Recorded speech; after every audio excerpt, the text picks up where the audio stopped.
nombre es Jessica Claus y voy a hablar sobre arritmias en pediatría, cuáles son las más frecuentes y cuál debe ser su tratamiento inicial. Para comenzar, como pueden ver, tenemos un sistema de conducción que comienza el impulso eléctrico en la aurícula derecha, en el nivel del nódulo sinusal, despolarizándose primero ambas aurículas, primero la derecha, después la izquierda, que va a generar lo que es la onda P. Después el impulso sigue por el nódulo AB a una velocidad más lenta y donde se genera en el electro el intervalo PR. La conducción sigue por el haz de His con sus dos ramas, izquierda-derecha, hasta las fibras de Purkinje y se van a despolarizar entonces ambos ventrículos, manifestándose en el electro como un complejo QRS. Y finalmente repolarizándose ambos ventrículos, manifestándose en el electro como la onda T. Esto es lo normal que debe acontecer en cada ciclo cardíaco, en cada latido del corazón. Ritmo sinusal. Debemos saber identificarlo en primer lugar como para después poder saber cuándo estamos ante una arritmia. Entonces, en primer lugar, saber que el ritmo sinusal se da cuando tenemos onda P siempre antes del QRS, cuando tenemos un intervalo PR constante de 0,12 a 0,20 segundos y cuando el ritmo es regular, ¿sí? Cuando el intervalo entre PP son similares o entre el QRS y QRS la distancia es similar y se repite entre todos. También es importante saber la frecuencia cardíaca según el rango de edad, por eso les adjunto una tabla para que puedan identificar frecuencias cardíacas según edad y según circunstancias y poder saber si el paciente puede o no presentar una arritmia al momento de controlarlo. Entonces, frecuencia cardíaca es un paso importante a determinar si estoy ante una arritmia o no. Saber si el ritmo es regular o irregular. Identificar si hay onda P es otro paso importante para saber si es sinusal o no. Ver que después de la P siga el QRS y que el intervalo PR sea constante. Identificar el complejo QRS, si es ancho o cómo es ese complejo, también es importante para determinar si es sinusal o no, y así poder identificar en dónde puede llegar a originarse la arritmia y poder saber también el significado de la misma. Arritmias. La definición es la siguiente. Son alteraciones del ritmo, ya sea en la frecuencia, en la regularidad o en el origen de impulsos cardíacos. Esto implica que puede haber una alteración en el automatismo de células cardíacas que son especializadas con función de marcapaso, como son las células del nódulo sinusal, las células del nódulo auriculoventricular o del sistema de His-Purkinje. Puede suceder que inhibición o potenciación de esta actividad genere arritmias en un paciente, como también puede ser generada las arritmias por focos ectópicos o por alteraciones en la conducción, por bloqueos que son retrasos o bloqueos de la conducción eléctrica a nivel del ciclo cardíaco o bien por reentrada. A veces sucede que un grupo de fibras no se activa durante la onda inicial de despolarización y estas fibras pueden despolarizarse en forma incorrecta, ¿sí? Entonces también generar una arritmia. Siempre, en primer lugar, ante una arritmia, uno debe evaluar la clínica del paciente, ¿sí?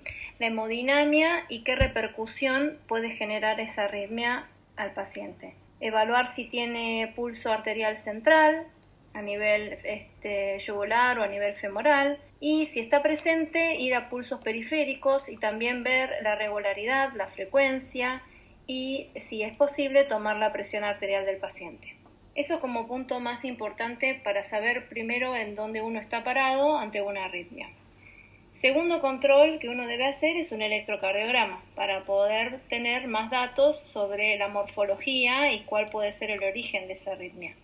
Saber, como dijimos bien previamente, si el paciente tiene diferentes elementos que nos hagan sospechar, por ejemplo, que no haya onda P o que la onda P no esté en forma regular, el complejo QRS si es ancho o no, si hay presencia de latidos prematuros, si hay pausas, si hay artefactos que también pueden ser posibles confundir, y a veces puede pasar que un electrodo esté desconectado y uno sospechar de algo que no lo es. Entonces el conjunto de la evaluación hace que podamos hacer un diagnóstico adecuado.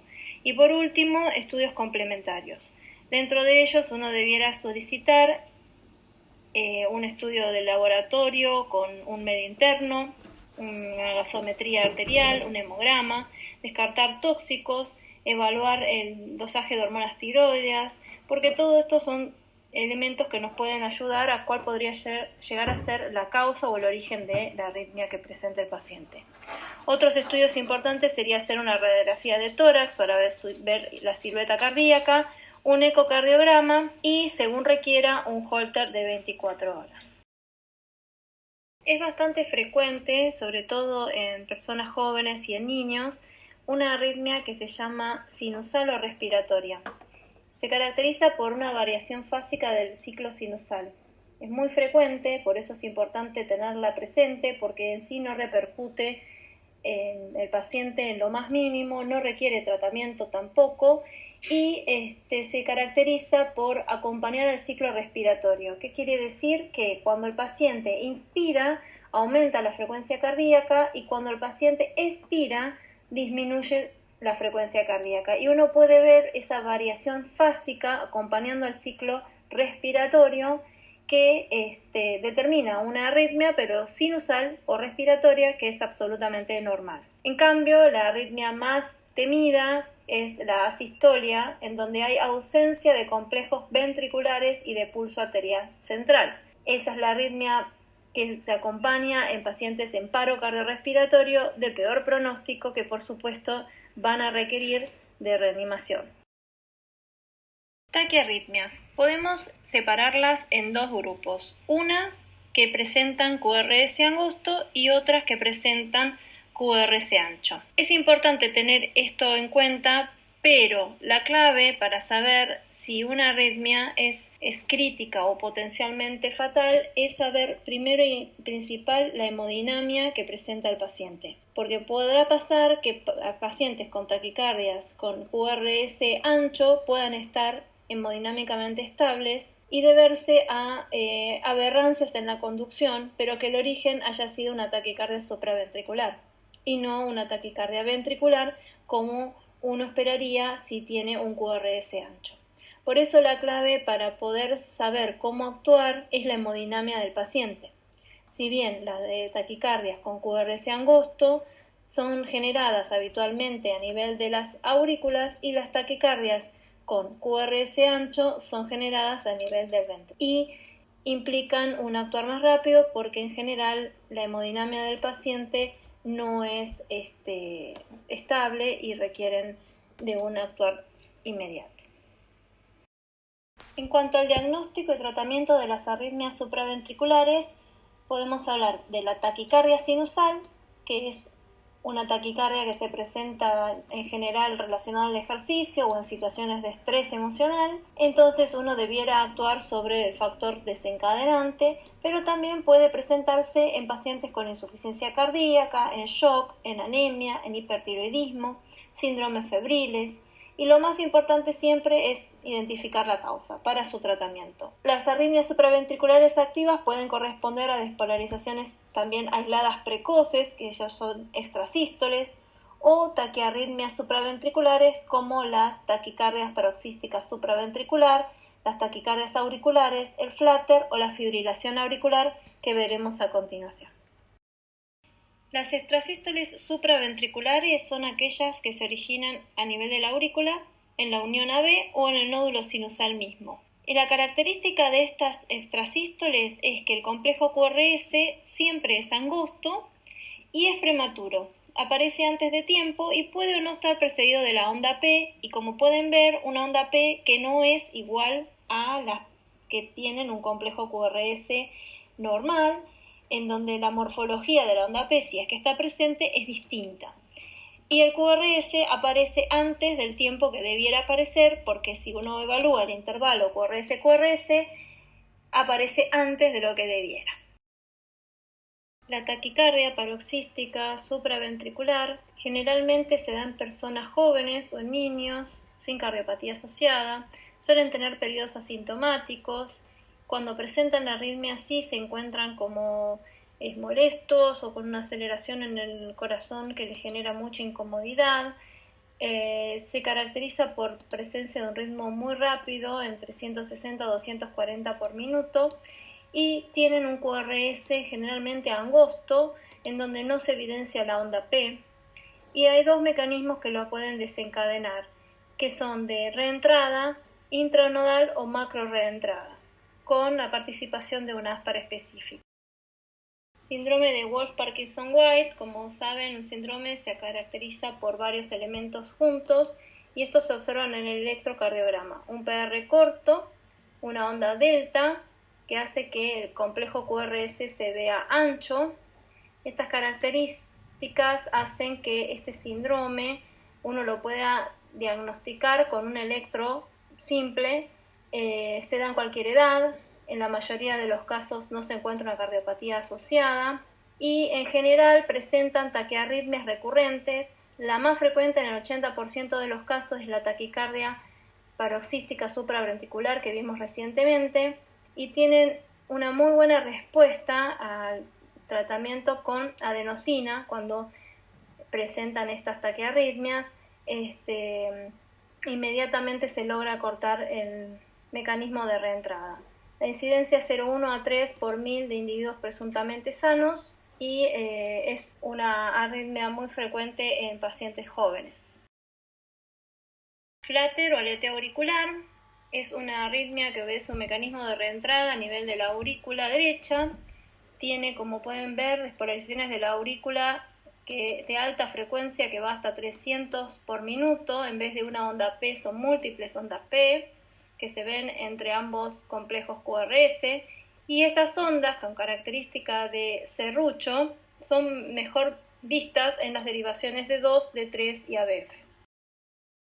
La fibrilación auricular, en cambio, lo que presenta es múltiples despolarizaciones a nivel de la aurícula muy desorganizadas, que oscilan entre 400 o 700 por minuto y muy irregular la línea de base, como pueden ver en el gráfico. Y también otra característica que la acompaña es que la respuesta ventricular, el QRS, el intervalo entre los QRS es totalmente irregular. La taquicardia ectópica de la unión, o JET, es una arritmia que se debe a zonas de automatismo aumentado en regiones cercanas al nódulo AB. En general se dan en pacientes postquirúrgicos de cardiopatías congénitas, los postquirúrgicos inmediatos, y dan mucha inestabilidad hemodinámica. Es una arritmia grave y lo que se puede observar en el electro es que hay una presencia de disociación entre la aurícula y los ventrículos. Si pueden ver, las ondas P tienen una frecuencia regular por un lado y el QRS por otro, y la distancia entre lo que implica el P y QRS es diferente, o sea, las P caen por un lado, el QRS va por el otro, entonces esto significaría que las aurículas se contraen por un lado y los ventrículos se contraen por el otro, en forma disociada. Esto es una arritmia grave, con frecuencias que oscilan hasta los 250 latidos por minuto y que muchas veces requieren de muchas estrategias para poder controlarlas. Desde ventilar al paciente, enfriarlo con hipotermia de 35 grados, porque eso lo que lograríamos es poder bajar ese automatismo y que nos permita de alguna forma, como son pacientes postquirúrgicos, poder marcapasearlos con un marcapaso externo.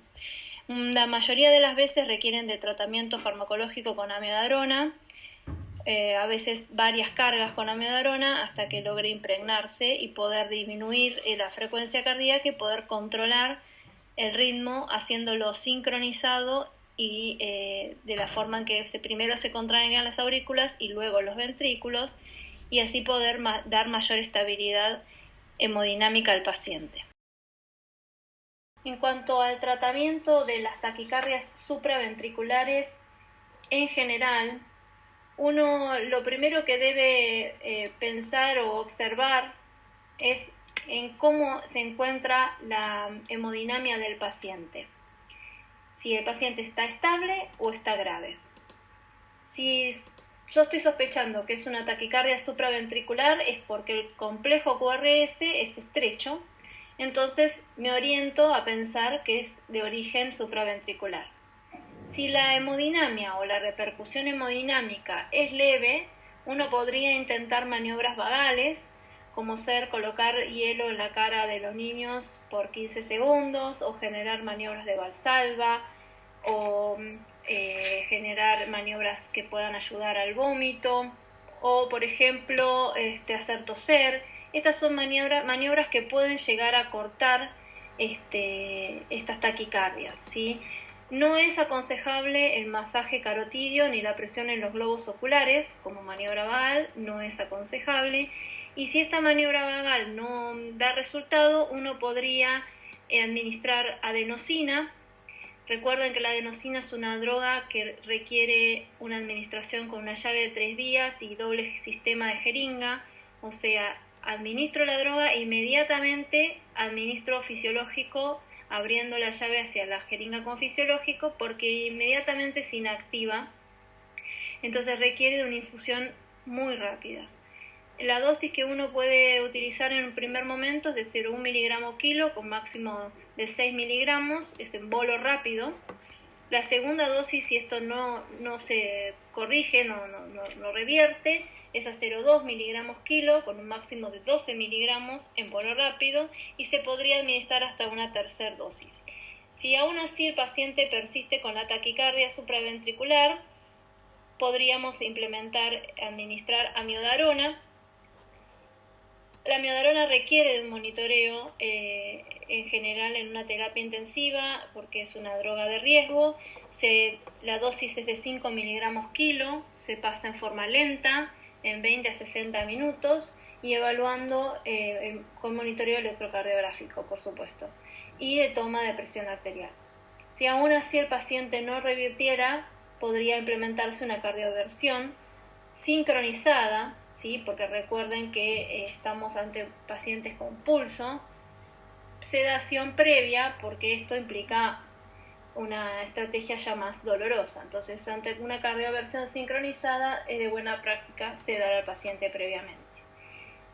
En cambio, si tenemos una sospecha de una taquicardia supraventricular, pero con una repercusión hemodinámica importante, o sea que el paciente se encuentra grave, directamente vamos a lo que es la cardioversión sincronizada entre 0,5 a 1 joule por kilo, y de no funcionar uno podría implementar otra cardioversión sincronizada a 2 joule por kilo. Si en el medio uno puede colocar una vía periférica, podríamos utilizar la adenosina también como estrategia de ayuda, a ver si podemos cortar el mecanismo de la arritmia, y también cargar con amiodarona a 5 miligramos kilo en forma lenta. En cuanto al diagnóstico y tratamiento de las arritmias ventriculares, tenemos extrasístoles ventriculares que se caracterizan, como dijimos antes con las extrasístoles supraventriculares, por un QRS prematuro, pero en este caso la característica del QRS es que es ancho. Pueden ver en el gráfico que está a la derecha la diferencia de una con la otra, en donde uno es ancho y el otro es angosto, y también no va a estar precedida de onda P. En general puede haber extrasístoles ventriculares que son monomorfas, o sea que tienen la misma característica, cada tantos latidos normales presentan una extrasístoles. Puede darse en personas sanas con pronósticos que son favorables y tratamientos solo si son sintomáticos. En cambio, en pacientes con cardiopatía el significado ya no es normal, sino es significado patológico y debe tener un seguimiento estrecho. También hay extrasístoles ventriculares polimorfos, en donde la característica de las extrasístoles difieren entre sí. La taquicardia ventricular, en cambio, se da cuando hay una asociación de 3 o más extrasístoles ventriculares. Como pueden ver, los complejos son todos anchos y son arritmias que tienen un significado y un pronóstico y presentación variable, o sea, pueden ser autolimitadas o sostenidas, monomorfas o polimorfas, recurrentes o aisladas, pueden provocar shock, pueden llevar a la fibrilación ventricular o incluso pasar desapercibidas. O sea, el rango de presentación y manifestación clínica es variable, pero también pueden dar muerte súbita, por lo tanto debemos darle mucha importancia. La taquiventricular va a depender mucho y de los síntomas que presente según la frecuencia de la arritmia, de la duración que tenga esta arritmia. Cuando es sostenida es cuando duran más de 30 segundos, pero también siempre hay que tener en cuenta cuando uno ve un QRS ancho que a veces puede ser el origen de esta arritmia, puede ser auricular en vez de ventricular, pero con una conducción aberrante. Y eso muchas veces confunde una taquicardia supraventricular que tiene aberrancia con una taquicardia ventricular, porque se ven igual, pero la hemodinamia y la presentación clínica en general son muy distintas, porque la taquicardia ventricular en general sí puede dar mucha inestabilidad y la taquicardia supraventricular con aberrancia en general no da tanta inestabilidad hemodinámica. Por eso es tan importante evaluar qué repercusión hemodinámica tiene el paciente. Pero para que quede el concepto, QRS ancho, uno debiera sospechar en un origen de arritmia a nivel ventricular. Y un QRS angosto, el origen de la arritmia a nivel supraventricular.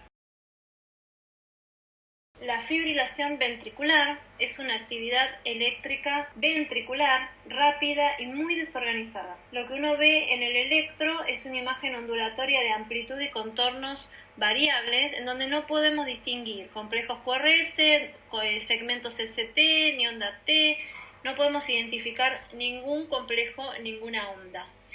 Es el gráfico de la izquierda, como pueden ver, y en forma comparativa a la derecha van a ver la diferencia en lo que es entre la taquicardia ventricular, que es el gráfico de arriba, y la fibrilación ventricular, que es totalmente irregular y desorganizado. Es un alto impacto hemodinámico lo que tiene un paciente con fibrilación ventricular, por lo tanto requiere de RCP, de resucitación cardiopulmonar avanzada, en forma inmediata. En cuanto al manejo de la taquicardia ventricular, que son los pacientes que presenten un electro QRS ancho, es importante saber si el paciente está estable o no, si presenta pulso o no. Si el paciente presenta pulso y es un paciente que se encuentra estable, uno podría administrar amiodarona o lidocaína como tratamiento inicial. La amiodarona, recuerden que es a 5 miligramos kilo la dosis en 30 minutos, 20 a 30 minutos, y la lidocaína es 1 miligramo kilo endovenoso lento, pudiéndose repetir a los 15 minutos. Otra estrategia es la procainamida, pero habitualmente se utiliza amiodarona o lidocaína de manejo inicial. En cambio, si el paciente tiene pulso, pero se encuentra inestable, como tiene pulso, uno debiera implementar cardioversión sincronizada a 1 Joule por kilo o a 2 Joule por kilo si no tenemos respuesta. Y si aún así no tenemos respuesta, cargar con amiodarona a 5 por kilo en 30 minutos. Máximo se pueden hacer 3 cargas de a 5 por kilo, que en total va a dar 15 miligramos kilo en el día. Eso como cargas. Luego también pueden seguirse con un mantenimiento en goteo continuo de 24 horas.